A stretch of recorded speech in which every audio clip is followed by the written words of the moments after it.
आप रिवीजन कर रही हैं तो ईयर भी बताइएगा। मेन चीज़ें आपसे पूछ रहा हूँ मैं। गोवा पर विजय,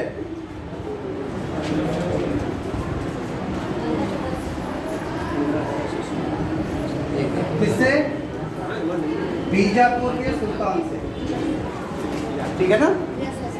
यानी भारत में गोवा क्या हुआ, उनका केंद्र बना, महत्वपूर्ण सांस्कृतिक केंद्र, ठीक है ना। दूसरा कौन आया?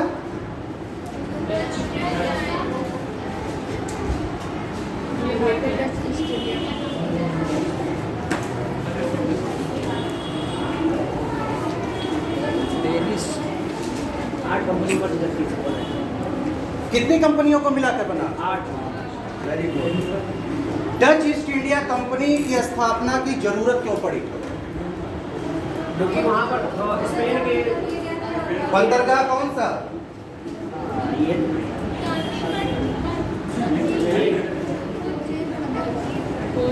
नहीं सर, लिस्बन बंदरगाह स्पेन का कब्जा हो गया था उसको। क्योंकि पूर्वी एशिया से जो भी वस्तुएं जाती थी वो लिस्बन, और इन्हें अन्य देशों में कौन पहुंचाता था? डच व्यापारी। Yes sir. ठीक है।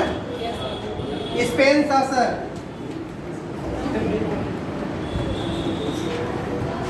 का जब लिस्बन बंदरगाह पे अधिकार हो गया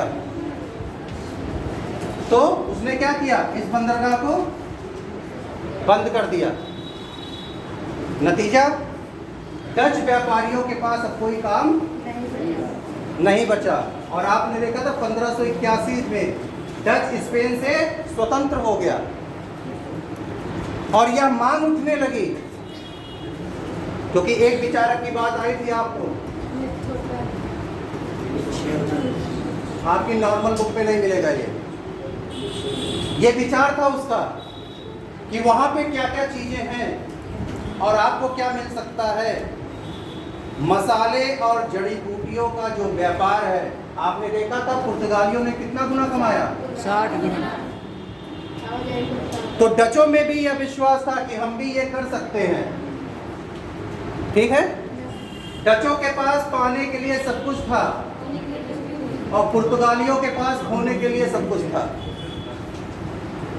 वो पा चुके थे पूर्वी एशिया में, तो उनके पास खोने के लिए सब कुछ था और डचों के पास पाने के लिए सब कुछ था। और उन्होंने जो परिश्रम किया उससे वो उस स्थिति को प्राप्त भी हो गए, ठीक है ना। यस। फिर आया यूनाइटेड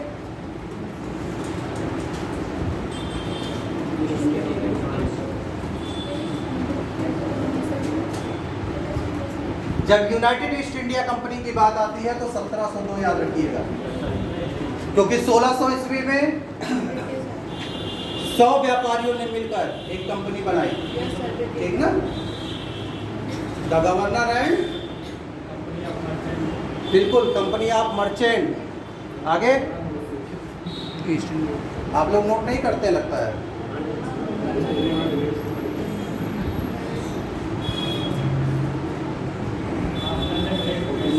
जी, तो 1702 में यूनाइटेड ईस्ट इंडिया कंपनी का गठन हुआ है, यानी नवीन और पुरानी दोनों कंपनियों को मर्ज करके। ये स्थिति कब आई? जब स्पेन का उत्तराधिकारी युद्ध प्रारंभ हुआ, ठीक है। ब्रिटिश और फिर क्या हुआ? फ्रांसीसी ईस्ट इंडिया कंपनी।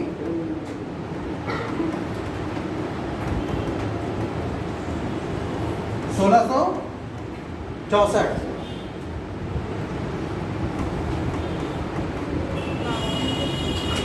कोलबर्ट के प्रयास से, ठीक है।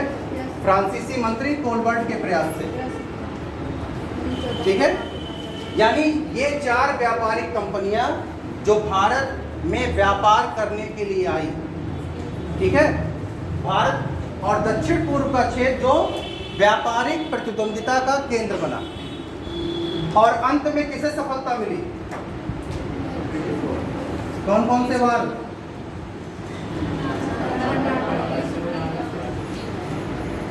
फर्स्ट, सेकेंड और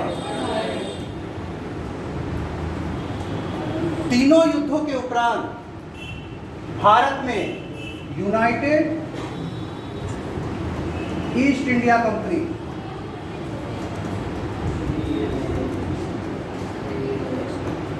ने अपना प्रभुत्व स्थापित कर लिया, जिन्हें आम भाषा में आप अंग्रेज बोलते हैं। ठीक है, ये पूरी की पूरी स्थिति 3 दिनों की रही। और शॉर्ट फॉर्म में आप चले, लार्ज में आपने पढ़ा भी, ये पूरी की पूरी स्थिति रही। अंग्रेजों ने व्यापक सफलता अर्जित की भारत में अपने प्रतिद्वंदियों को समाप्त करते हुए, व्यापारिक प्रतिद्वंदियों को। लेकिन कर्नाटका के युद्ध ने एक व्यवस्था को और उजागर कर दिया। वो व्यवस्था थी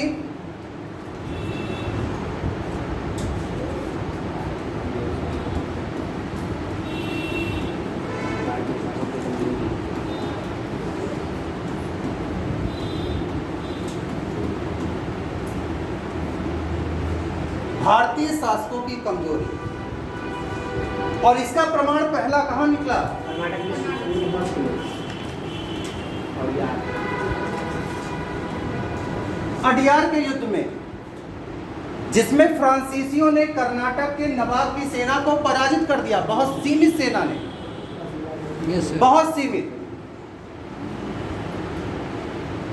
बहुत लंबी चर्चा नहीं हो पाई, लेकिन बहुत सीमित सेना है। और सीमित सेना ने एक बड़ी सेना को भी पराजित कर दिया। क्या ऐसा संभव है? इतिहास हमें बताता है ऐसा संभव है। और इतिहास में इस बात का तर्क दिया जाता है, क्योंकि वो सेना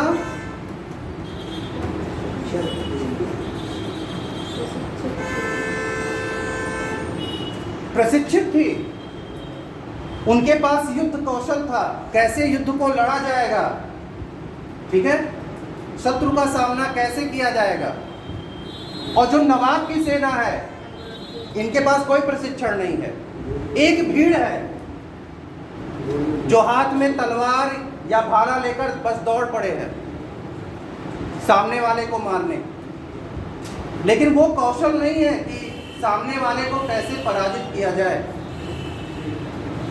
और विदेशियों के पास ये कौशल है, तो उन्होंने अपने सीमित साधन से बड़ी सेना को भी पराजित कर दिया। युद्ध की स्थिति में आप देखिए, युद्ध की स्थिति में प्रमुख क्या होता है?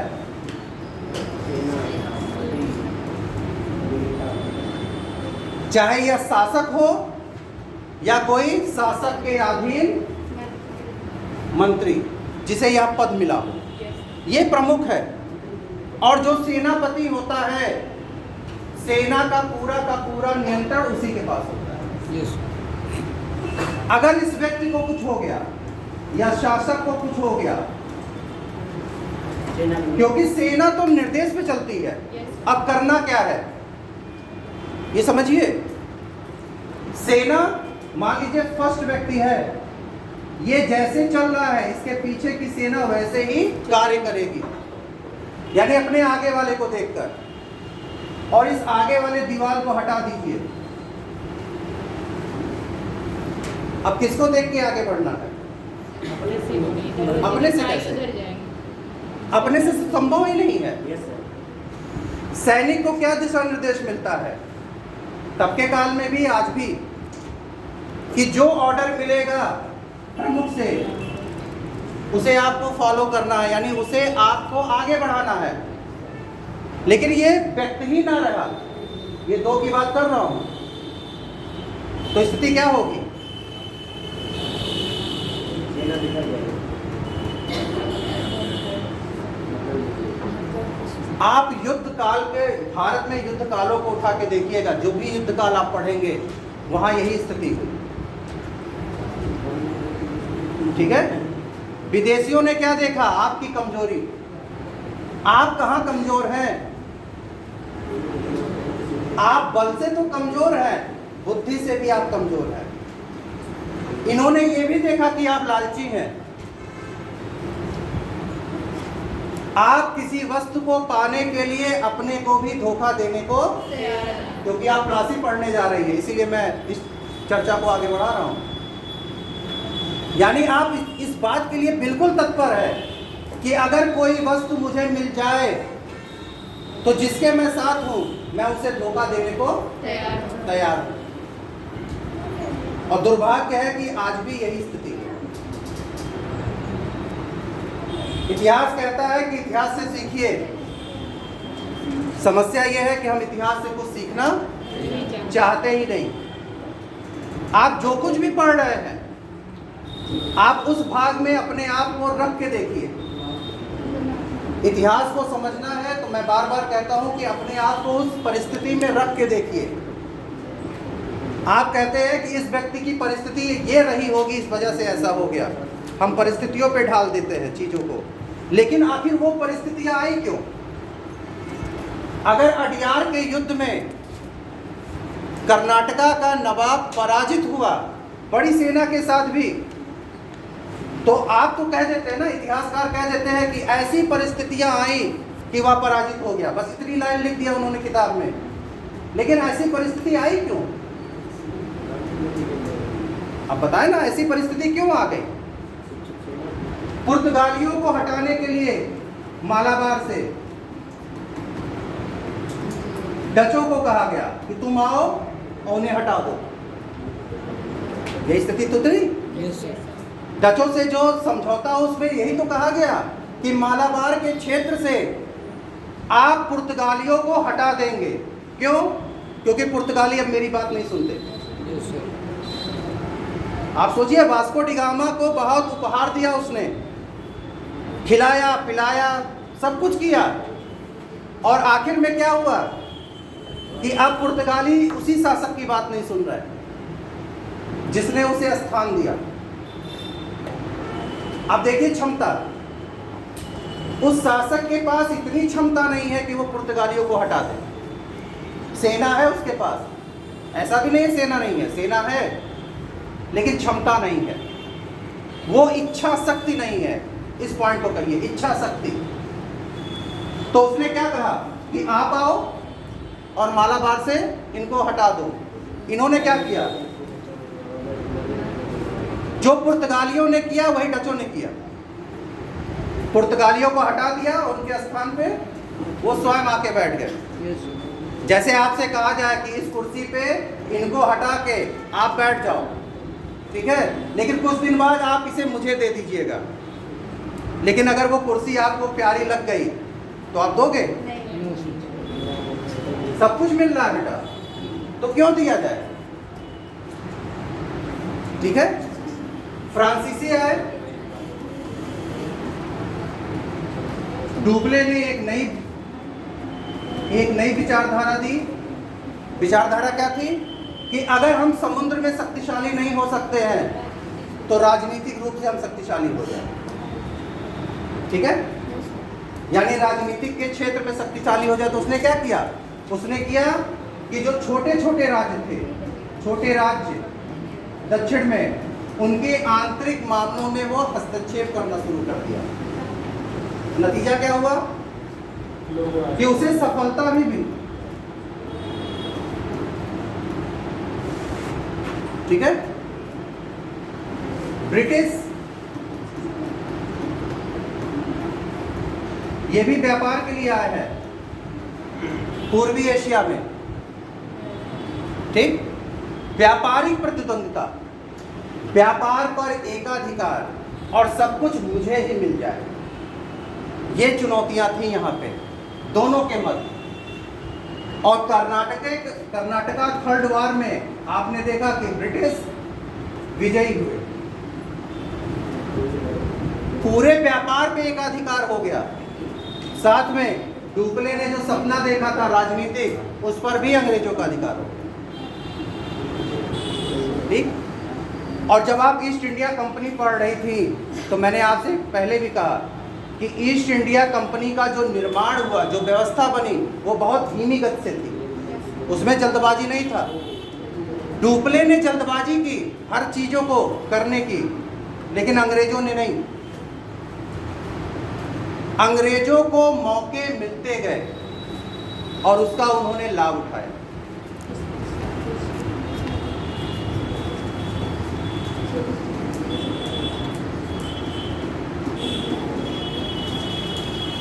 प्लासी युद्ध 1757।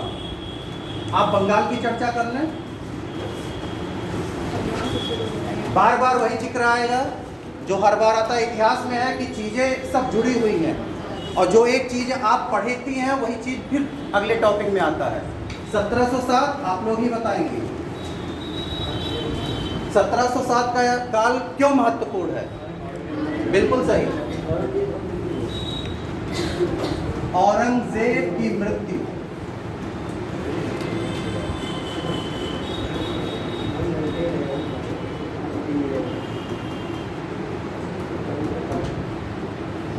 औरंगजेब की मृत्यु के उपरांत उसका पुत्र बहादुर शाह प्रथम शासक बना। ठीक है, आप उस काल में देखेंगे इस अवधि के बाद मुगल सल्तनत पतन की ओर अग्रसर हो गई। ठीक, इतिहास में कहा गया है कि कालखंड में जो गलतियां आपने की हैं वो आपको भुगतनी पड़ेंगी। औरंगजेब ने अपने शासनकाल में यानी अपनी सत्ता पाने के लिए जो कार्य किया वही उसकी संतानों ने भी किया।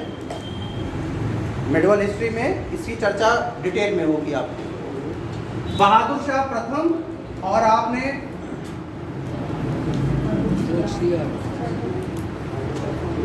इन दोनों का कार्यकाल कुछ ठीक ठाक है शुरुआती दौर में, ठीक है ना? यस। लेकिन इनकी स्थिति इतनी मजबूत भी नहीं है कि ये किसी का विरोध कर सके। बहादुर शाह प्रथम ने अपनी स्थिति को बनाने के लिए जो मराठों के बीच संघर्ष चल रहा था उसमें क्या किया इसने? संभाजी, शिवाजी, साहू जी महाराज। जब आप मराठों के इतिहास को पढ़ेंगी, छत्रपति शिवाजी, संभाजी, ठीक है, अभी इनके लिए एक मूवी बनी थी, आप हो सकता है आप लोगों में से कुछ लोगों ने देखा हो, ठीक है ना? प्रमाणित है बेटा, ठीक है, जो दिखाए गए, लेकिन जो क्रूरता दिखाई गई वो हमको लगता है कुछ ज़्यादा ही दिखा दी गई।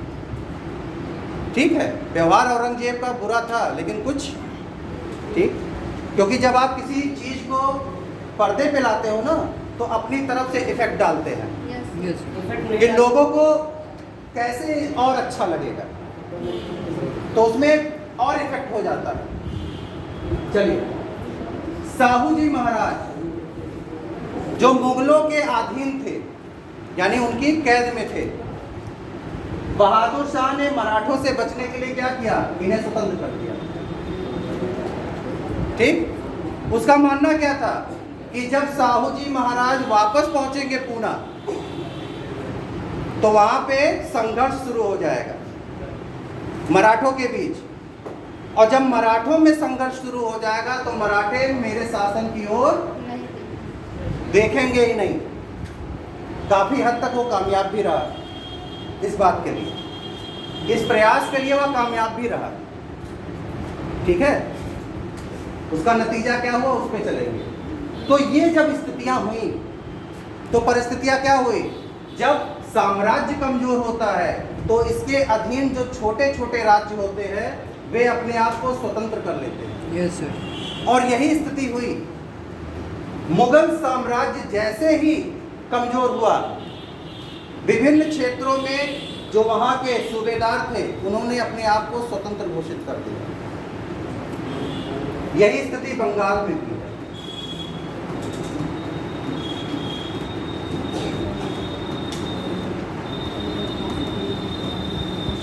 अलीवर्दी खान 1740 ईस्वी में अलीवर्दी खान ने अपने आप को स्वतंत्र शासक घोषित कर दिया। ठीक है, अब आप सोच लीजिए 1707 से और 1740 इतने वर्षों के मध्य उसने कोई प्रयास नहीं किया। जो भी उसका वर्ष है 1740 में ही उसने प्रयास किया। क्यों? क्योंकि मुगल साम्राज्य और कमजोर हो गया। इस समय तक जो मुगल दरबार में षड्यंत्र होने लगे, उसकी वजह से मुगल शासक की स्थिति बहुत दयनीय हो गई। वो अपने मंत्रियों के ऊपर आश्रित हो गया। स्थिति क्या हुई कि 1740 में अली वर्दी खान ने बंगाल में सत्ता को अपने हाथों में ले लिया। वह स्वतंत्र शासक हो गया। 1751 का काल, मराठों का बंगाल यानी उस समय उड़ीसा, बिहार और बंगाल, यानी उड़ीसा और बिहार बंगाल के हिस्से थे। ये तो ध्यान दीजिएगा इस चीज को, ठीक है। 1751 में मराठों ने बंगाल पर आक्रमण कर दिया। वो भी अपना साम्राज्य का विस्तार कर रहे थे। अली वर्दी खान ने इन्हें धन देकर वापस कर दिया। यानी अपनी सत्ता को बचाने के लिए उसने क्या किया? मराठों को धन दे दिया, ठीक है। यानी अपनी सत्ता बरकरार रखनी है तो अपने प्रतिद्वंदी को क्या करना है? अभी आप इतने सशक्त नहीं हुए हैं कि आप अपने विरोधियों को हरा सकें, उसके लिए बनना पड़ेगा। अभी आप मुगलों की छाया में हैं। जैसे ब्रिटिश के बारे में कहा गया था कि मुगलों की छाया से बाहर निकलना है, अपने लिए खुद की सेना बनानी है, तभी आप भारत में जीवित रह सकते हैं। यही बात कही गई थी ना अंग्रेजों के लिए। अली वर्दी खान की स्थिति अभी मुगलों की छाया से ये निकला है। सेना है लेकिन कोई ऐसा अभियान इसने नहीं किया है कि अपनी सेना की क्षमता को ये परख सके, ठीक है। तो मराठों से उलझने से अच्छा उसने सोचा इन्हें धन दे दिया जाए और इन्हें वापस कर दिया जाए। मराठों का इतिहास पढ़ेंगी तो उसमें एक चीज बहुत इंपॉर्टेंट थी कि वो दूसरे क्षेत्रों पर आक्रमण करते थे धन प्राप्ति के लिए। इतिहास में जो उनकी एक बड़ी आलोचना होती है इसके लिए होती है, ठीक है।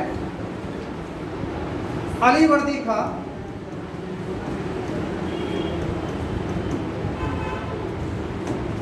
आप लोग में से कई लोग पढ़ के भी आए होंगे। इसके कितने पुत्र थे किसी को पता है? हाँ, वेरी गुड। इसके कोई संतान नहीं, इसकी 3 पुत्रियां थी। फर्स्ट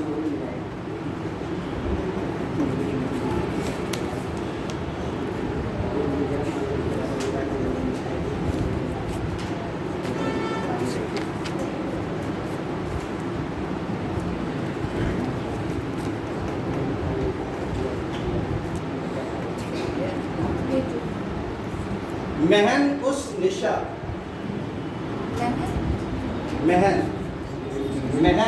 महम है सॉरी हेमन उन निशा, सॉरी उन निशा, जिसे आप मेहर उन निशा भी बोलते हैं बहुत सी किताबों में। ये सर मेहर उन निशा।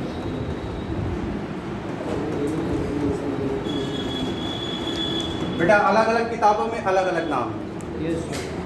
इतिहास की सबसे बड़ी समस्या यही है कि लोगों ने अपने हिसाब से इतिहास को लिखा, ठीक है। जितने भी इतिहासकार हुए जिन्होंने उस काल के इतिहास को लिखा उस काल में थे, लेकिन उसके बाद में जिन्होंने इतिहास को लिखा वो उस काल में नहीं थे। आज जब हम आप इतिहास को पढ़ रहे हैं तो हम उन्हीं चीजों को पढ़ रहे हैं जिन्होंने हमको दिया है। और आप ये प्रमाणित कैसे करोगे कि क्या सही था क्या गलत, ठीक है।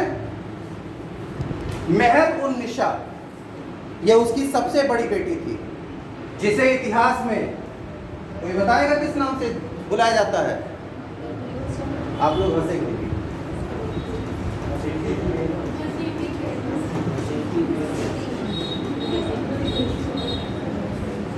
आप इतिहास में किसी भी की किताब उठा लें, वहां पे केवल यही नाम आपको मिलेगा, घसीटी बेगम। ये क्यों आया, कैसे आया, इसका पता नहीं।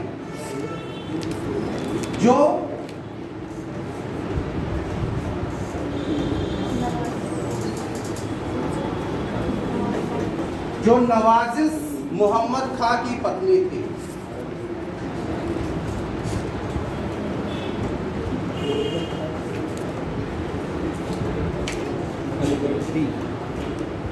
जो पूर्णिया का गवर्नर था, ठीक है, ये तो पहला हो गया, आप नोट कर लें। दूसरा,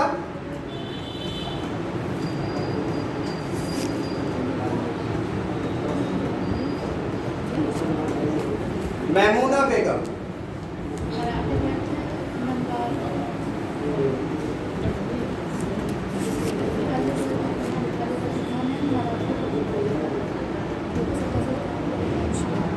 दूसरी मैमूना बेगम जो सैयद अहमद खां की पत्नी थी।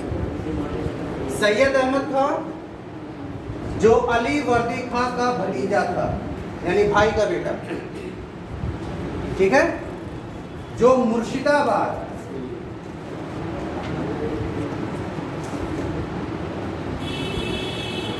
शासन से संबंधित था, मुर्शिदाबाद शासन से संबंधित था, यानी अली वर्दी खान ने अपने भाई को मुर्शिदाबाद का क्षेत्र दिया हुआ था, ठीक है। आप इसे कहें कलकत्ता का सूबेदार।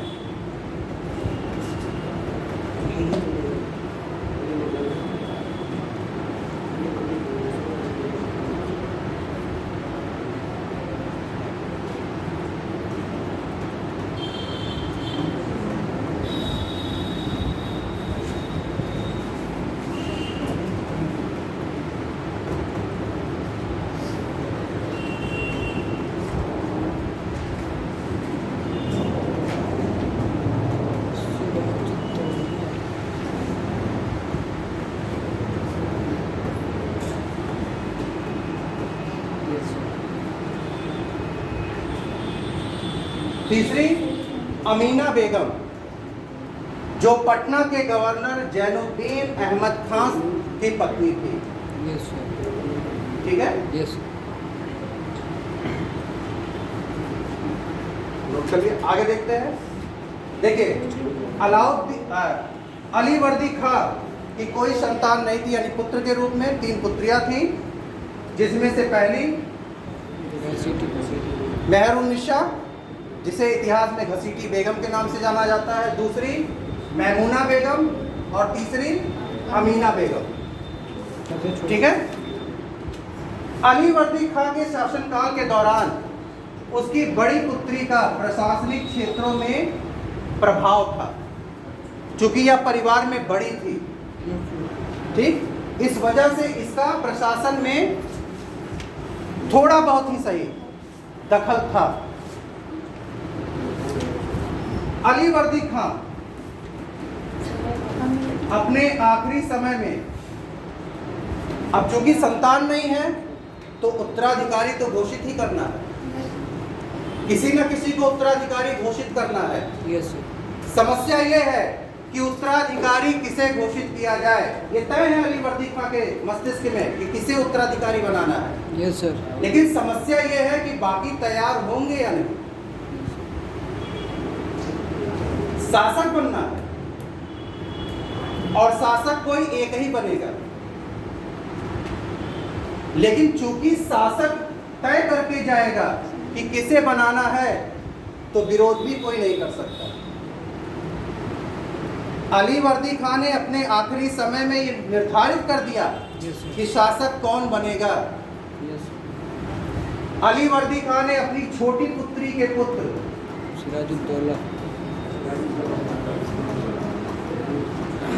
सिराजुद्दौला को बंगाल का नवाब घोषित कर दिया कि उसके न रहने पे सिराजुद्दौला बंगाल का नवाब होगा। लेकिन अब समस्या है, क्योंकि अली वर्दी खां के ये काफी नजदीक है, ठीक है। वह शुरू से ही अली वर्दी के साथ रहा है, तो कुछ ना कुछ नजदीकियां हैं, उससे प्रेम भी है, जिसका नतीजा क्या है कि उसके नाम का चयन किया गया नवाब के द्वारा। लेकिन समस्या खड़ी हुई,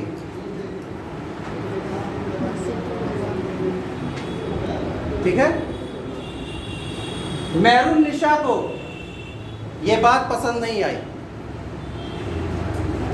क्योंकि वह बंगाल पर अपना अधिकार बनाए रखना चाहती थी, और यह तभी संभव है जब उसके पसंद का कोई व्यक्ति नवाब बने। यस, ठीक है।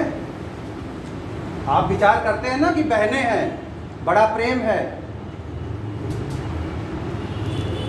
आप लोग कहते हैं ना घरों पे, आज भी कहते हैं बहनें हैं, बड़ा प्रेम है। आप इतिहास में देख लीजिए कि एक महत्वपूर्ण चीज मिलना है, सब दुश्मन हो गई, सारी की सारी। इसका रोल बड़ा कम है, ठीक है, इसका रोल बड़ा कम है, इसका रोल सबसे ज्यादा है।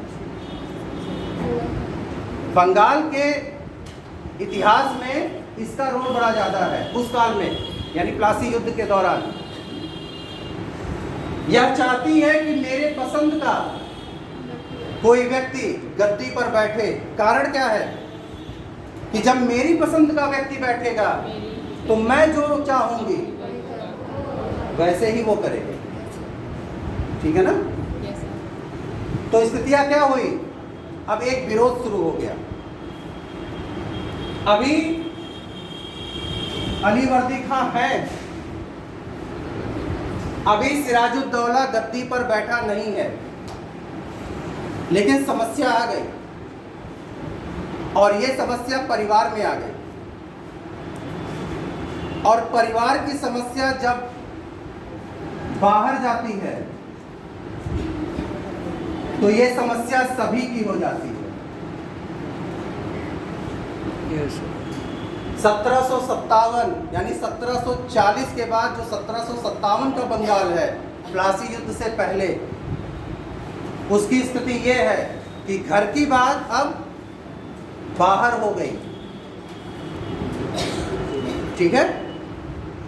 और बाहर जो सबसे बड़ा प्रतिद्वंदी बैठा है,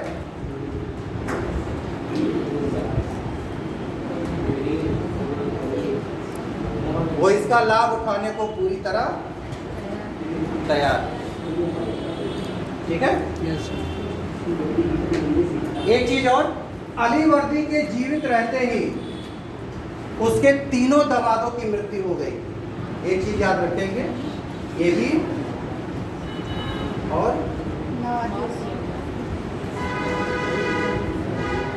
ठीक है। इतिहास में आपको अलग अलग जगह अलग अलग चीजें मिलेंगी। बहुत से इतिहासकारों ने इसके वर्णन करते हुए ये लिखा है कि अमीना बेगम के केवल पति की मृत्यु हुई थी, बाकी दो जीवित थे। बहुत से इतिहासकारों ने इसकी चर्चा की है कि बाकी और दोनों जीवित थे, लेकिन वो ये ना बता सके कि आगे जो कुछ भी हुआ उनका रोल क्या था, यानी कहीं भी उनका नाम नहीं आता। वो इतिहासकार ये बताने में सक्षम ना हो सके कि अगर ये दोनों गवर्नर जीवित थे तो इतिहास में वो कहाँ खो गए, क्योंकि पूरे के पूरे प्लासी युद्ध में या बंगाल की व्यवस्था में उनका कहीं जिक्र ही नहीं आता, ठीक है। तो परिस्थितियां देखिए, अली वर्दी खां ने अपने जीवित रहते अपनी छोटी पुत्री के पुत्र सिराजुद्दौला को बंगाल का नवाब घोषित कर दिया। ये समस्या खड़ी हो गई कि चयन प्रक्रिया में केवल सिराजुद्दौला को ही क्यों चयन किया गया। यह प्रश्न उठता है, ना इसमें कोई योग्यता है, ना इसने कोई युद्ध लड़ा है, ना कोई बहुत विशेष राजनीतिक अनुभव है, तो चयन क्यों? चयन क्यों? क्योंकि यह अपने नाना का लाडला था। एक ही क्वालिफिकेशन है इसकी कि सिराजुद्दौला अली वर्दी खां का सबसे निकटतम था, संबंधी तो था, निकटतम था। ये उसका पुरस्कार है उसे, ऐसी कोई योग्यता नहीं है उसमें। आप जब चीजों को आगे बढ़ाएंगे तो आप देखेंगे कि अगर उसमें योग्यता होती तो टिका रहता। उसमें योग्यता नहीं है, नवयुवक है, उसने कभी इस चीज का अनुभव ही नहीं किया अपने जीवन में। उसने कभी इस चीज का अनुभव नहीं किया है कि अपने लोग ही अपने विरोधी हो जाते हैं। हम अपने जीवन काल में देखें इस चीज को कि जब अपने अपने विरोधी हो जाते हैं तो बड़ी पीड़ा होती है। क्यों? क्योंकि सबसे ज्यादा विश्वास आपका एक बहुत प्रिय मित्र है, प्लासी युद्ध से रिलेटेड ही बातें कर रहा हूं मैं, और वो आपके बारे में सब कुछ जानता हो, और कुछ वर्षों बाद वो आपका सबसे बड़ा शत्रु, तो बताइए आपकी पराजय कितनी सुनिश्चित है? 100%। क्यों? क्योंकि वो आपकी हर कमजोरियों को जानता है। Yes sir. तो सिराजुद्दौला ने जिनको भी अपना माना, वो सारे के सारे इसके कब्र के लिए गड्ढा खन के तैयार थे कि बस मौका मिले और इसे दफन कर दिया जाए। तो आप जिस पे ज्यादा ट्रस्ट कर रहे हो, आपके बारे में जिसको ज्यादा पता है, अगर वही आपका दुश्मन हो जाए तब तो समस्या हो जाएगी। यहां पे यही समस्या हो रही है, अपने दुश्मन हैं और अपनों ने बाहरियों को भी अपने साथ मिला लिया। बाहरी तो दुश्मन है ही, वो तो चाह ही रहा तुम हटो, कोई दूसरा बने, वो मुझे और कुछ दे। अंग्रेजों की बात हो रही है। लेकिन जब तुम हटोगे तभी कोई दूसरा आएगा, और तुम्हें हटाने के लिए मैं तैयार हूं। यहां स्थिति समझिए कि इसे हटाने के लिए ये तैयार बैठा है, सब कुछ लेकर, शक्ति लेकर, धन लेकर, सब कुछ। जरूरत है किसकी? लोग उदाहरण में कहते हैं विभीषण की जरूरत है, तो जरूरत है किसकी? विभीषण की। वो मिल गया, परिवार के लोग ही मिल गए। इन्हें क्या चाहिए? सत्ता। किससे चाहिए? अपने से। किस कीमत पे चाहिए? किसी भी कीमत पे। किसी भी कीमत का मतलब समझिएगा, किसी भी कीमत पे। यह इतिहास का बड़ा भयावह दृश्य है। आप प्राचीन भारत में भी बहुत ज्यादा चीजों को देखेंगे, मध्यकाल में भी। जब औरंगजेब का मैंने जिक्र किया, अपने भाइयों को ही मार के तो बैठा गद्दी पर। Yes sir. और कितना भयावह दृश्य था वो, अपने पिता की भी हत्या कर दी। ठीक है, दारा का जिक्र होता है ना, दारा शिकोह के सर को काट के थाली में सजा के शाहजहां के पास भेजा उसने। इससे विभक्त कुछ हो सकता है? यानी आप अपने पिता के इमोशन से खेल रहे हैं, उसे और प्रताड़ित करना चाह रहे हैं। तो ये तो पूरा इतिहास भरा हुआ है इन चीजों से। तो परिस्थितियां क्या है कि बाहर का व्यक्ति तैयार बैठा है कि मुझे मौका मिले, मैं इन्हें हटाऊं और अपने पसंद के व्यक्ति को बैठा दूं। कारण क्या है कि उसे क्या चाहिए? व्यापार में लाभ। ये पूरा व्यापारी है बेटा। सुबह शाम हर समय 24 घंटे व्यापार ही महत्वपूर्ण है इनके लिए। ठीक है ना? क्योंकि मैंने आपसे तभी कहा कि east India company private company है, और कंपनी का जितना विकास होगा उसके कर्मचारियों का उतना ही विकास होगा। आप अपनी कंपनी को अगर 1000 रुपए फायदा दिला रहे हो तो उसमें से कुछ आपको मिलेगा। फ्रांसीसियों में ये चीज नहीं थी, उनका फिक्स था कि आपको इतना ही मिलेगा, इससे ज्यादा कुछ नहीं। ठीक है। तो स्थितियां क्या हुई कि घसीटी बेगम इस बात से बिल्कुल तैयार नहीं थी, और क्या उसने किया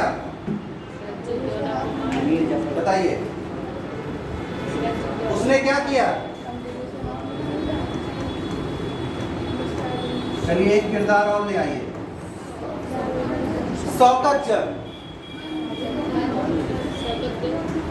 जो मैमूना बेगम का पुत्र था। हाँ? क्या है?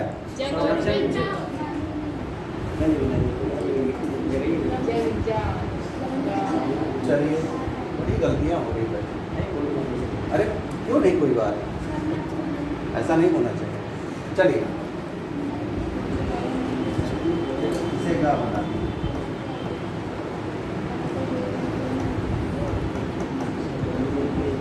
शौकत जंग यानी जो बंगाल की गद्दी है उसका एक और दावेदार आ गया। बात समझिए, एक दावेदार है, वो शासक नहीं बनना है उसे। जब आप घसीटी बेगम की बात करते हैं तो वो शासक नहीं बनना है उसे, ठीक है। लेकिन वो सिराजुद्दौला को भी शासक नहीं बनने देना चाहती है।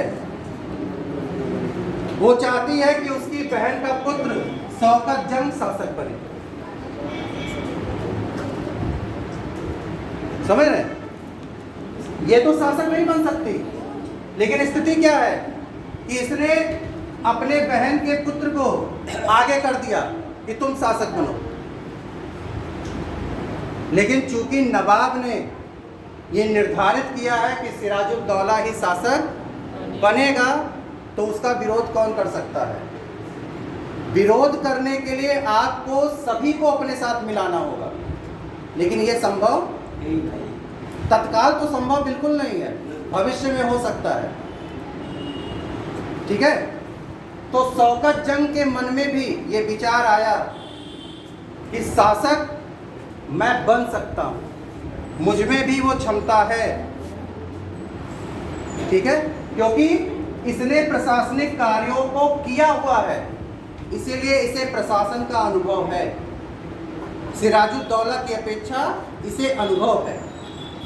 लेकिन समस्या क्या है कि इसके नाम का चयन नहीं हुआ, और सिराजुद्दौला के नाम का चयन हो चुका है, और जो भी अली वर्दी खान को मानने वाले हैं दरबार में, वो उसके निर्णय का समर्थन कर रहे हैं, विरोध नहीं। समझिए इस चीज को, क्योंकि अली वर्दी खां का नाम अभी भी महत्वपूर्ण है, भले से वो जीवित नहीं है। तो उसके नाम पे, उसके चुनाव पे किसी ने विरोध खुलकर नहीं किया। इन्होंने भी खुलकर नहीं किया, इन्होंने भी खुलकर नहीं किया है विरोध। Yes sir. दबे मुंह ही विरोध है, अंदर खाने विरोध है। लेकिन जब तक उसका कोई बहुत मजबूत सहयोगी ना मिल जाए, तब तक आप मुखर हो ही नहीं सकते। आपको मुखर होने के लिए कोई ऐसा व्यक्ति चाहिए, कोई ऐसी शक्ति चाहिए जो आपके पीछे खड़ी हो। वो शक्ति भी मिली अंग्रेज के रूप में, जो इनके पीछे खड़ी हो गई कि तुम करो, मैं तुम्हारे साथ हूं। अंग्रेजों ने कभी भी प्रत्यक्ष रूप से काम को नहीं किया, अप्रत्यक्ष रूप से काम को किया, तब तक जब तक सारी परिस्थितियां उनके अनुकूल नहीं हो गई। जब तक आप परिस्थितियों को अपने अनुकूल नहीं बनाएंगे, तब तक आप विजयी नहीं हो सकते। ये सबसे बड़ा गुण अंग्रेजों में था, पेशेंस। इनके अंदर पेशेंस था शुरू से, और इस काल में भी है। इन्होंने धैर्य रखा, समय का इंतजार किया, और उन लोगों की को गोलबंद किया जो नवाब के विरोधी हो, ठीक है ना। अपने जीवन काल में अली वर्दी खान ने सिराजुद्दौला को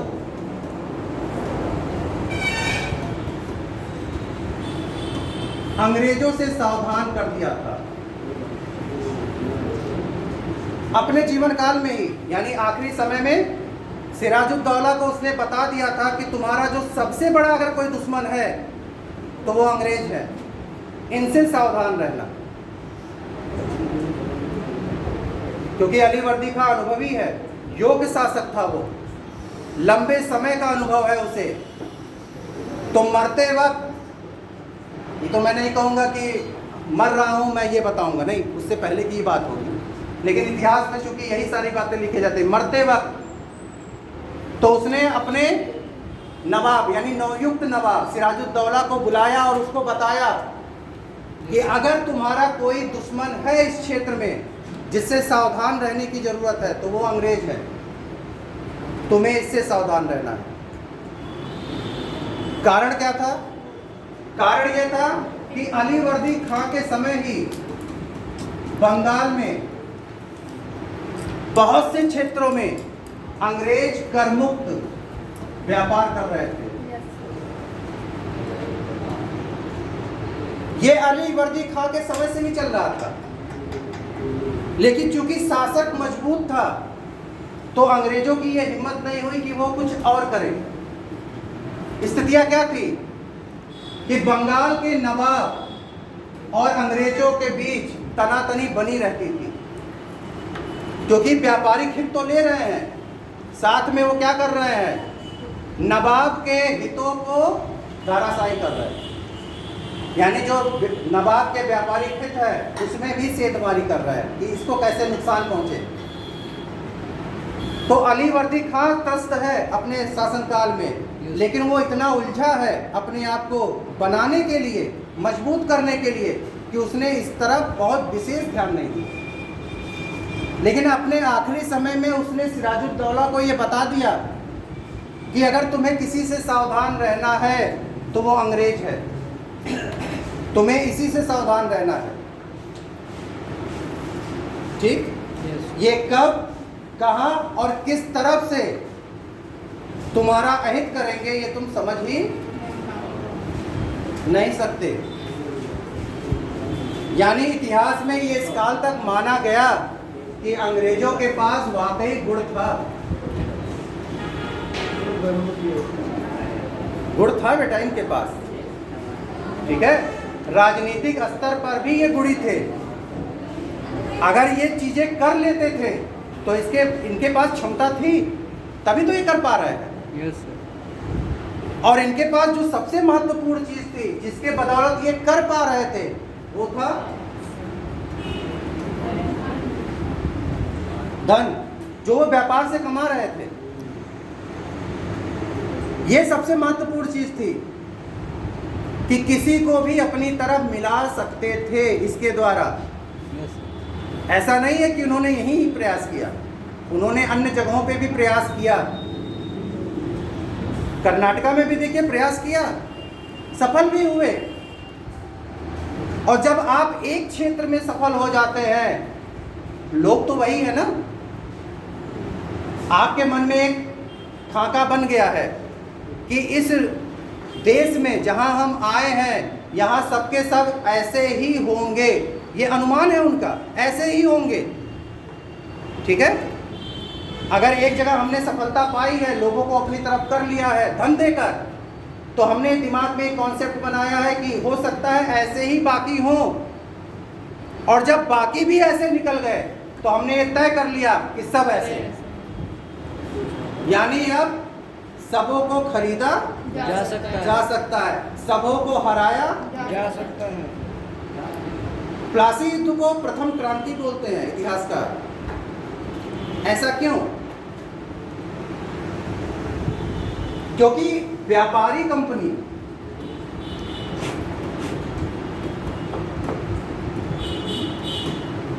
राजनैतिक हो गई, राजनैतिक सत्ता। प्रथम क्रांति इसीलिए बोलते हैं।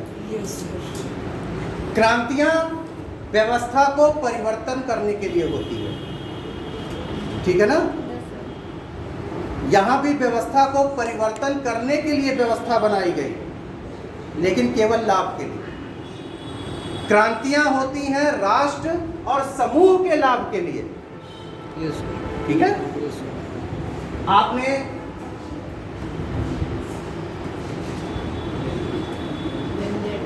यस सर, जो ये आपकी नेपाल झंझट सुना होगा आपने? यस सर, कहाँ पे? नेपाल क्यों?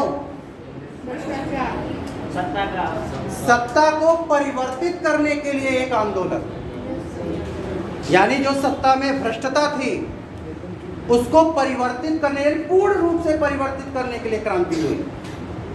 जब आप फ्रांस की क्रांति पढ़ते हैं तो वहां भी पूर्ण व्यवस्था को परिवर्तित करने के लिए क्रांति हुई। प्लासी के युद्ध को इतिहासकार कहते हैं कि भारत की प्रथम क्रांति। तो इसके पीछे तर्क पूरी व्यवस्था बदलने की नहीं है। ये क्रांति किस रूप में हुई? ये क्रांति हुई किसी एक विशेष दल को लाभ पाने, सत्तासीन होने की, भारत में आगे बढ़ने की और एक दिन पूरे भारत पर राज करने की। ये तत्कालिक क्रांति नहीं है। ये क्रांति जो हुई है इसने धीरे धीरे आगे बढ़ते हुए एक दिन पूरे भारत पर अंग्रेजों का साम्राज्य स्थापित कर दिया। इस क्रांति का बड़ा महत्व है। प्लासी युद्ध का यह महत्व है कि व्यापारी कंपनी राजनीतिक हो गई। और बक्सर का बक्सर युद्ध का क्या महत्व है?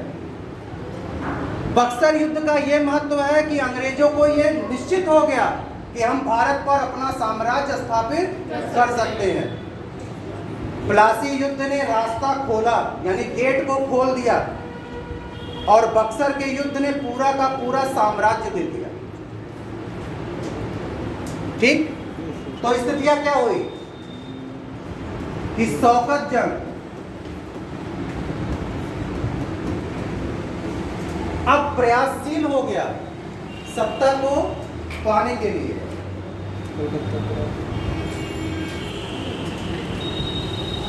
अंग्रेज अधिकारी स्कॉट,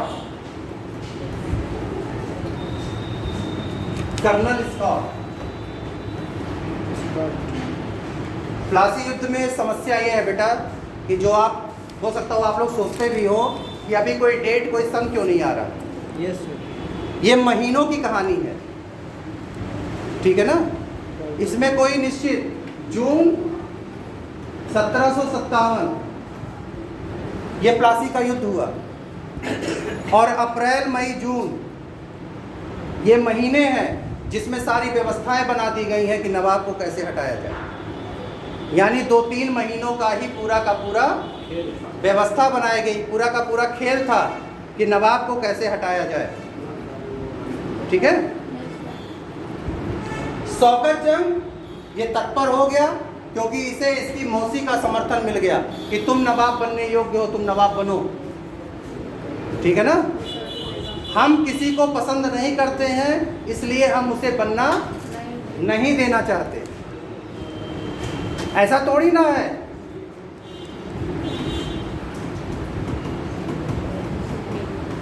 कि इसका ये बड़ा दुलारा है, लाडला है,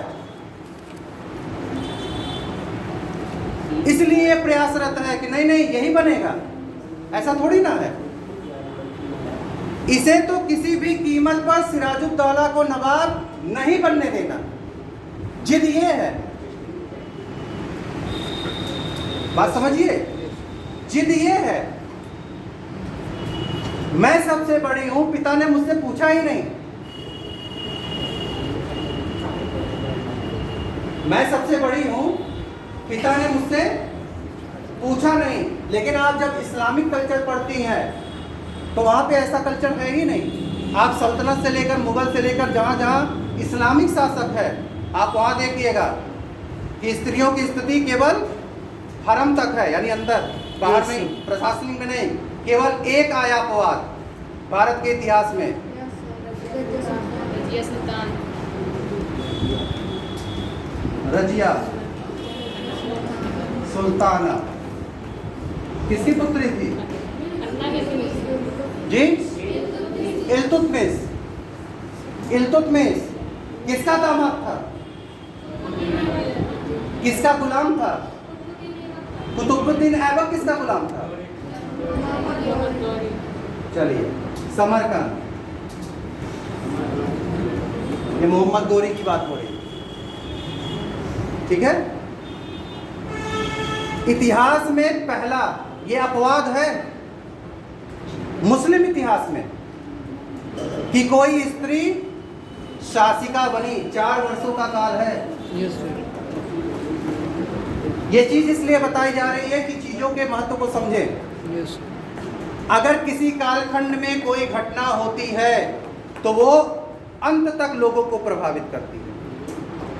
रजिया सुल्ताना का शासिका बनना, ये आदि मतलब आगे बढ़ते चले आइए तब तक लोगों को प्रेरित करता रहा।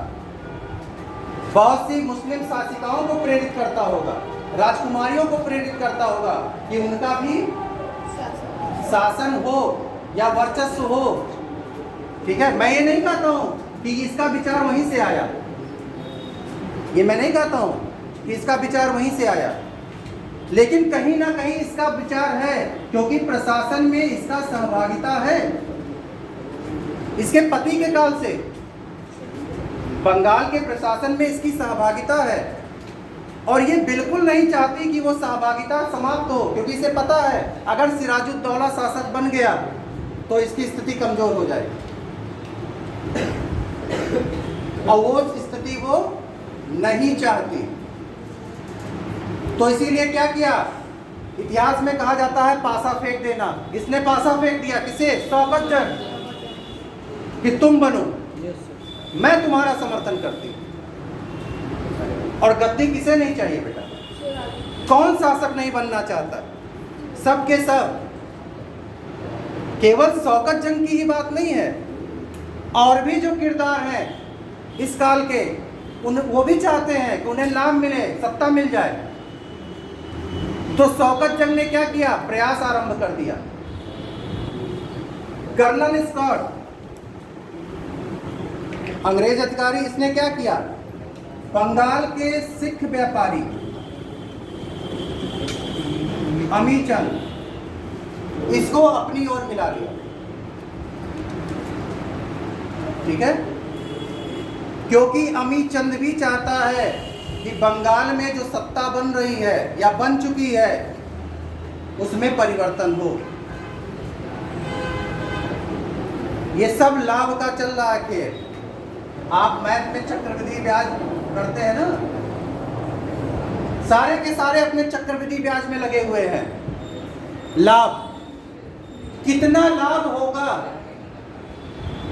अमीचंद जो प्रमुख व्यापारी है कलकत्ता का, सिख व्यापारी, और इसकी पकड़ है प्रशासन में, दरबारियों में। कर्नल स्कॉट ने चर्चा अमीचंद से की है, किसी और से क्यों नहीं? अगर एक अंग्रेज अधिकारी किसी व्यक्ति या व्यापारी से चर्चा कर रहा है, इसके मतलब उसका महत्व है, ठीक है। क्योंकि अगर दरबारियों को खरीदना है तो उन्हें धन भी देना होगा, और वो धन जाएगा कहां से? इसी के द्वारा। तो द्वारा यही है, यानी इसके द्वारा जो प्रशासनिक अधिकारी हैं, जो नवाब के करीबी हैं, उनको अपनी ओर मिलाया जाएगा। ये प्लानिंग है अंग्रेजों की, अभी पर्दे के पीछे से प्लानिंग है। इनका मानना है कि एक बार सब तैयार हो जाएं, प्रश्न ये है पहल कौन करेगा? तो अंग्रेजों का मत है कि एक बार आप सब तैयार तो हो जाओ, यानी हमारे छाते के नीचे आओ, बारिश कराने की जिम्मेदारी, यानी कैसे सिराजुद्दौला को युद्ध में लाना है इसकी जिम्मेदारी हमारी है। बारिश कराने का मतलब यही है, ठीक है ना। ये जिम्मेदारी अंग्रेजों की है कि वो हम करेंगे, कैसे वो आएगा। लेकिन पहले तो ये निर्णय करना है कि कौन कौन हमारे साथ है, तो उसके लिए व्यवस्था बनानी शुरू हो गई। अमीचंद ने क्या किया? अमीचंद ने शौकत जंग,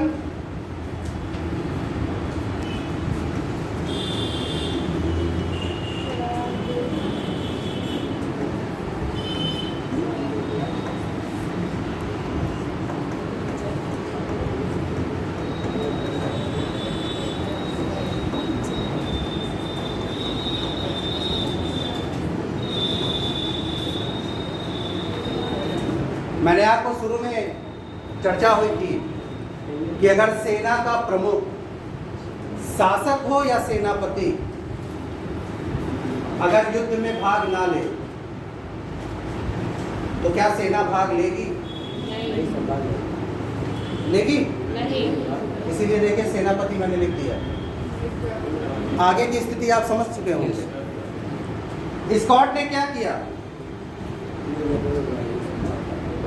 स्कॉट ने अमीचंद को व्यवस्था बनाने की जिम्मेदारी सौंप दी। ठीक है, अमीचंद ये भी अनायास थोड़ी ना उस व्यवस्था में कूदा है, इसे भी कुछ चाहिए और वो कुछ क्या चाहिए ये बाद में बताएगा, अभी नहीं। अभी मैं आपकी सहायता करूंगा, बदले में मुझे क्या चाहिए ये चर्चा बाद में होगी। और प्लासी युद्ध की एक बड़ी खूबसूरती, मैं खूबसूरती ही कहता हूं कि यहां सब पहले से ही तय है किसको क्या मिलेगा। अमीचंद ने क्या किया? शौकत जंग, घसीटी बेगम, राय दुर्लभ, मीर जाफर, राजबल्लभ, अभी ये दो को बाद में रखिए। राजबल्लभ जो दीवान है और घसीटी बेगम का करीबी है। ठीक, तो अमीचंद ने क्या किया? घसीटी बेगम, शौकत जंग और राजबल्लभ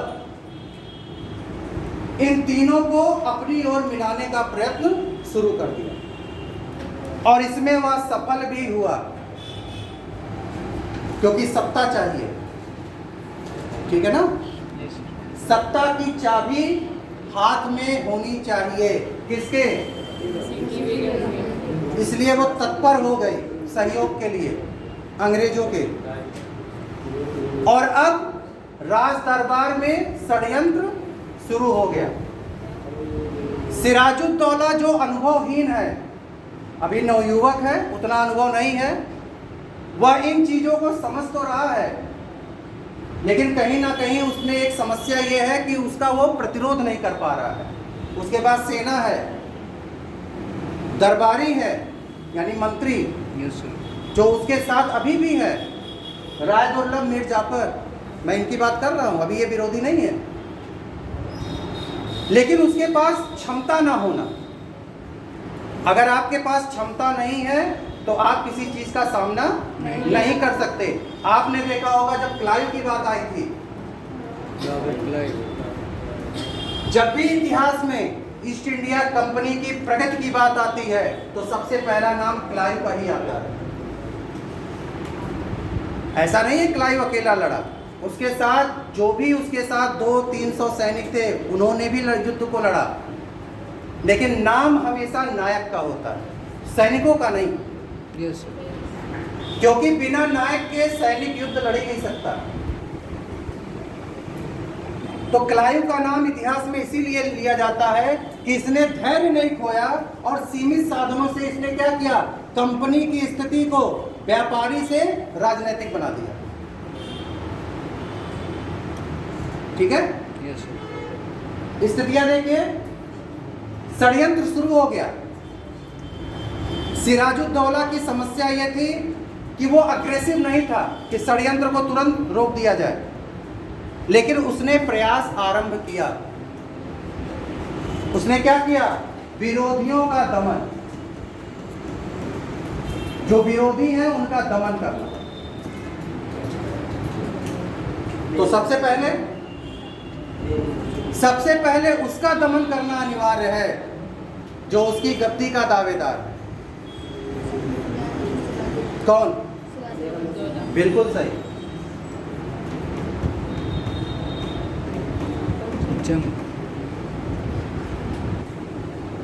ठीक है, और इसका कार्यभार किसे दिया गया? मीर जाफर को। अब इस परिस्थिति को भी समझिए, ये इतिहास की किताबों की बात नहीं कर रहा है, ऐसे ही बात जो आपके दिमाग में पढ़ते वक्त आए कि मीर जाफर शौकत जंग को समाप्त करने के लिए तत्पर है, सेनापति है, ये तत्पर है कि शौकत जंग को समाप्त करना है। किसके आदेश पे? सिराजुद्दौला के आदेश पे। लेकिन प्रश्न ये उठता है कि इससे भी मंत्रणा हो रही है, इसे भी अपनी तरफ मिलाने का प्रयास हो रहा है, और ये हुआ भी। Yes, sir. तो इसने ऐसा क्यों किया? सिराजुद्दौला के आदेश पर इसने शौकत जंग को पराजित किया और उसकी हत्या भी हो गई। क्यों ऐसा? क्योंकि ये पूरा नवाब बनना चाहता है। यानी कहीं ना कहीं इसके मन में भी नवाब बनने का। नवाब बनने की रूपरेखा बन रही है, क्योंकि इसकी शक्ति क्या है? ये सेनापति है और इसके पीछे सेना खड़ी है। Yes, sir. इसके पीछे सेना खड़ी है, कितनी? जितनी भी इसके पास सेना है जो इसके अंडर में है, वो इसी का निर्देश मानेगी। Yes sir. इसके पास भी जो सेना है वो इसी का निर्देश मानेगी। सिराजुद्दौला के पास जो सेना है वो सिराजुद्दौला का निर्देश मानेगी। तो क्या हुआ? मीर जाफर ने शौकत जंग को पराजित करते हुए उसे कैद किया और उसकी हत्या कर दी गई। ठीक है। यस। दूसरी समस्या, अंग्रेज। अब इस पे आ जाए।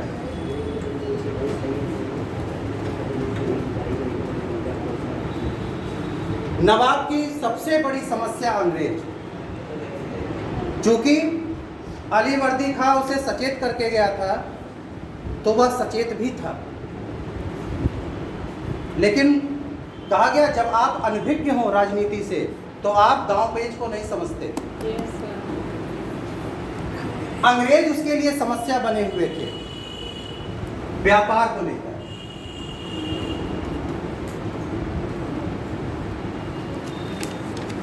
पहली चीज। दूसरी, जब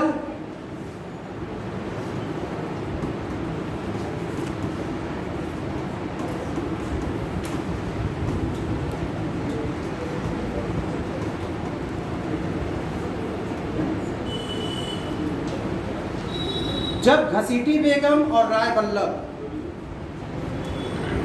पर उसने कंट्रोल करने का प्रयास किया, नियंत्रण करने का प्रयास किया, तो क्या हुआ? ये अंग्रेजों की शरण में चले गए अपने पूरे कुटुंब के साथ। गए तो गए, अपने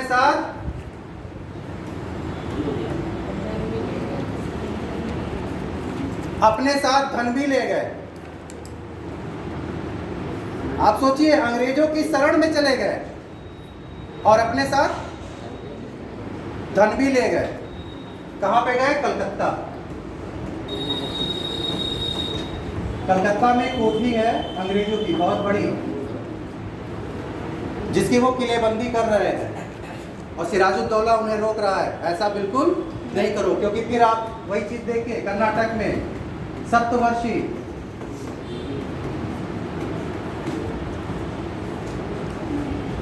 इसकी आहट ये शुरू भी हो गया, और आपको चर्चा भी हुई थी कि जहां जहां ये दोनों हैं झगड़े शुरू, स्थितियां क्या हुई? किलेबंदी होने लगी।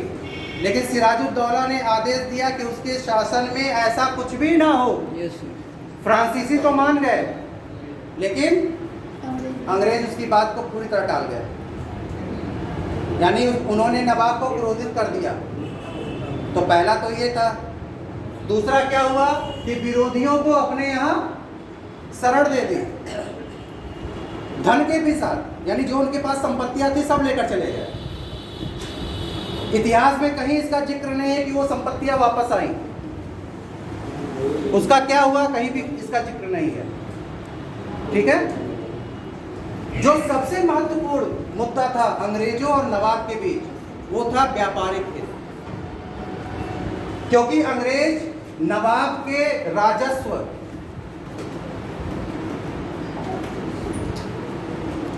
पर आघात लगा रहे थे, यानी व्यापार से राजस्व की प्राप्ति। अंग्रेज तो कर मुक्त थे, कर मुक्त।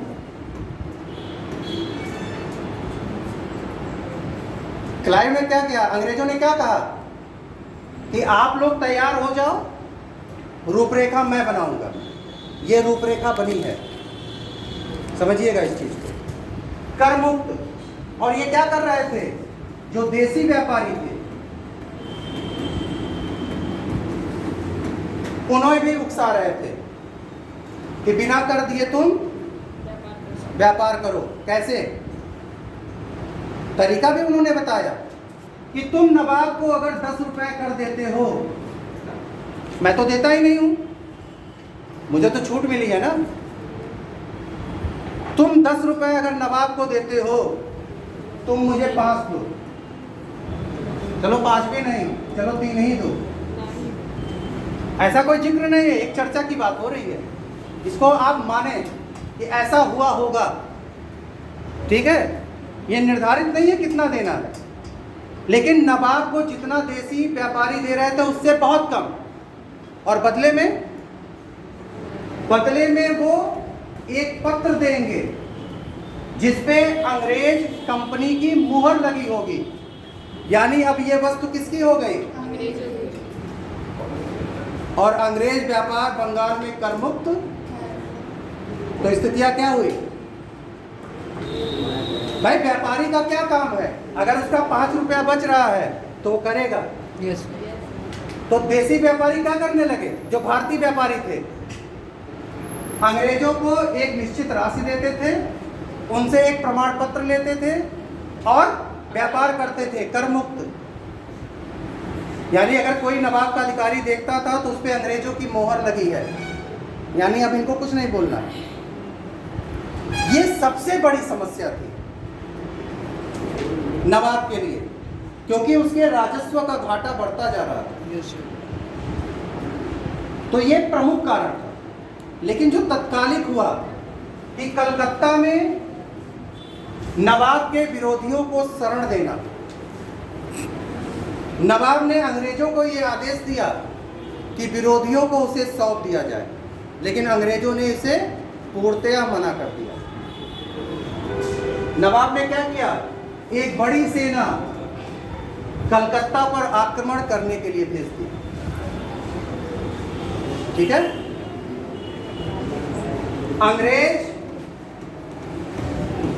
अंग्रेजों ने घबराकर आत्मसमर्पण कर दिया।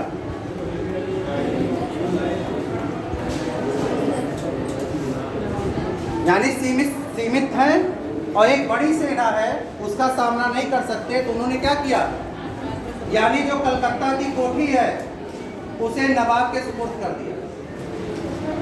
ठीक। इतिहास में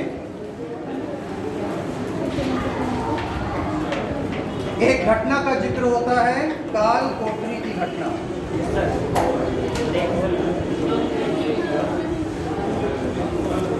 कहा गया ब्लैक होल,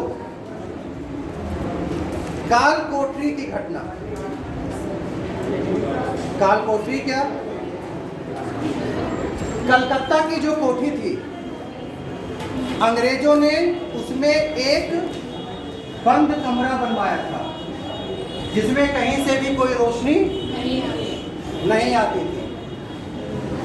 और इस कमरे को बनाने का तात्पर्य उनका क्या था, बताइएगा। मानसिक रूप से उसको कमजोर कर देना।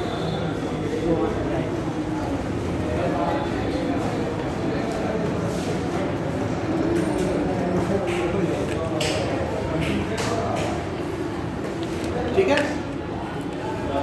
ये काल कोठरी बनाने का उद्देश्य ये था कि जो अंग्रेजों के विरोधी थे या व्यापारी थे, जो उनके धन को, यानी जो अंग्रेजों से उन्होंने धन की प्राप्ति की थी उसे लौटाते नहीं थे, वो या फिर अपराधी, उन्हें वे यहाँ पे लाके बंद रखते थे।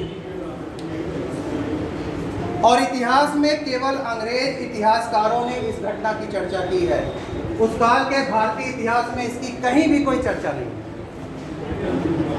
इसीलिए भारतीय इतिहासकार इसे काल्पनिक चर्चा मानते हैं इतिहास की, कि अंग्रेजों ने जानबूझकर इसे इस चीज में रखा है। ठीक है। इस घटना में क्या बताया गया, क्योंकि अंग्रेज कहते हैं कि इस दौरान कलकत्ता आक्रमण के दौरान एक ऐसी विभत्स घटना हुई, बहुत ही बुरी घटना। वो घटना हुई क्या कि नवाब के सैनिकों ने 146 अंग्रेजों को कैद कर लिया। कहां पे? ये 18 गुणे 10 फीट, 18 बाय 10 का वो कमरा है, और उसमें 146 अंग्रेजों को क्या कर दिया गया? बंद कर दिया गया। ठीक है। और इसके दौरान करीब करीब 140 की मृत्यु हो गई। 140 की मृत्यु हो गई। बेटा काल कोठरी है, काल कोठरी का मतलब ही होता है कहीं से कोई रोशनी नहीं। ठीक, ऑक्सीजन की कमी नहीं। आप उस क्षेत्रफल को तो देखिए, क्या लगता है आपको ये संभव है? नहीं सर। 18 गुणे 10, 18 बाई 10 का कमरा और 146 लोगों को उसमें संभव है। लेकिन अंग्रेज इतिहासकार इस चीज को मानते हैं कि नवाब के सैनिकों ने ऐसा ही किया, यानी अंग्रेजों को वस्तु समझा गया होगा और एक के ऊपर एक फेंक दिया गया होगा, तभी तो संभव है। नहीं तो आप 146 लोगों को संभव ही नहीं है। आराम से बिठा के नहीं रह सकते। और इस घटना को बड़ा बढ़ा चढ़ा के प्रस्तुत किया गया है। जो ये घटना हुई इसे बहुत बढ़ा चढ़ा के प्रस्तुत किया गया। ठीक है। 1757 क्लाइव वाटसन, एक थल सेना और एक जल सेना, यानी जो कलकत्ता पर आक्रमण हुआ है उसके विरोध में क्लाइव और वाटसन के नेतृत्व में एक अंग्रेज सेना कहाँ आई? बंगाल यानी कलकत्ता में। और नवाब के सैनिकों को पराजित करते हुए उन्होंने क्या किया? कलकत्ता पर अधिकार कर लिया। ठीक है। कलकत्ता पर अधिकार कर लिया। 9 फरवरी 1757 को दोनों पक्षों के बीच अली नगर की संधि हो गई। यानी जो प्रतिक्रिया अंग्रेजों की तरफ से आई उसका सामना नवाब नहीं कर सका और उसने क्या किया? अंग्रेजों से संधि कर ली। यानी वो सारी चीजें अंग्रेजों को वापस कर दी गई जिस पर नवाब ने क्या किया था? अधिकार कर लिया था। ठीक है। Yes sir.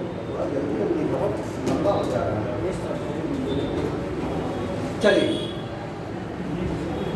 10 मिनट मैं खत्म कर दूँ। यस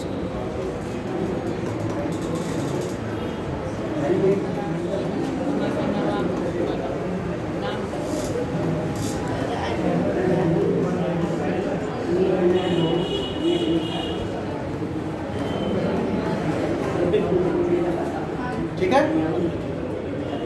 अंग्रेजों ने अब क्या किया? अंग्रेजों ने यह निश्चित कर लिया कि अब नवाब को गद्दी से हटाना है।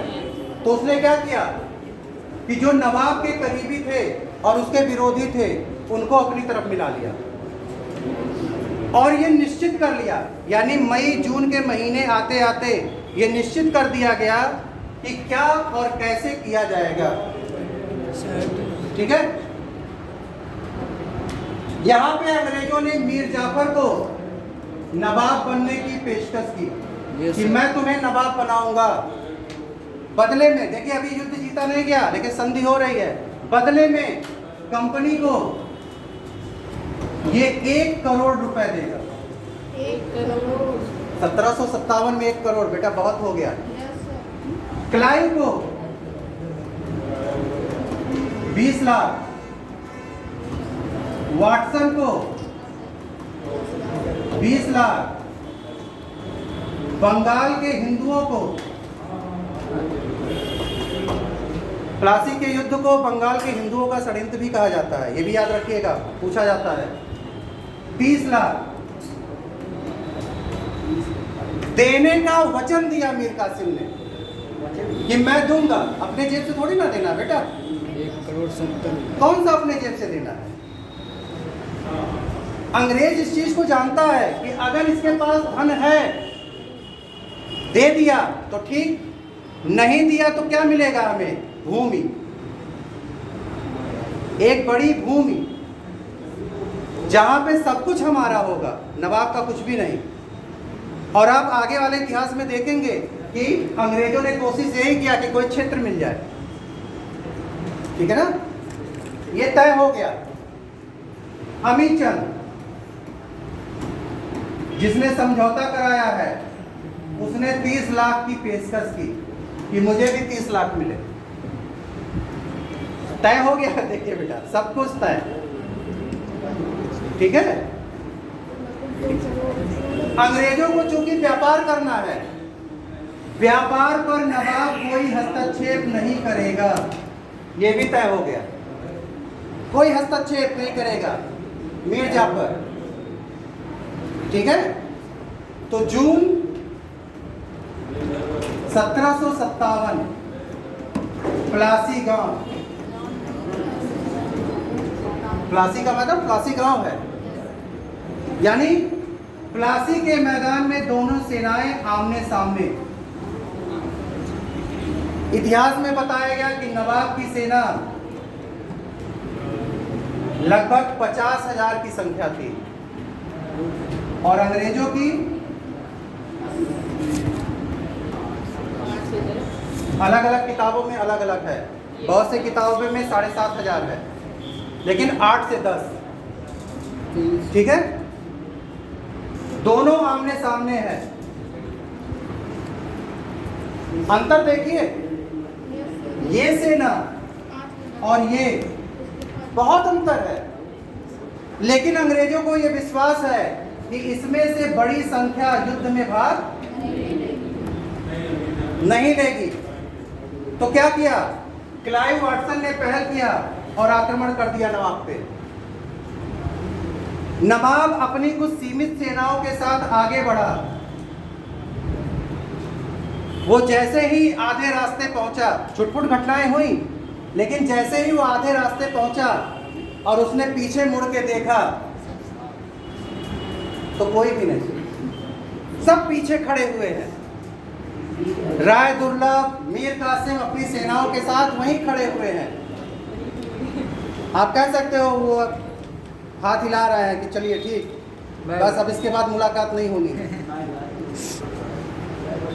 आप सोचे कि अंग्रेजों ने कैसी व्यवस्था बनाई, और हमारी कमी क्या है कि हमें वो सत्ता चाहिए। क्या हुआ कि सिराजुद्दौला घबरा गया और युद्ध क्षेत्र से भाग गया। उसके पास इतनी सेना थी कि वो लड़ सकता था, लेकिन मैंने कहा ना, अनुभवहीन व्यक्ति अगर शासक होगा तो यही स्थिति होगी। वो अनुभवहीन था, तो क्या हुआ कि वो घबरा गया और युद्ध क्षेत्र से भाग गया।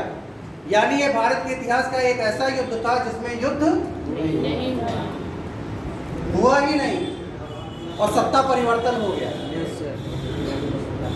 युद्ध हुआ ही नहीं और सत्ता परिवर्तन हो गया, ठीक है। अब तो आप लोग कहोगे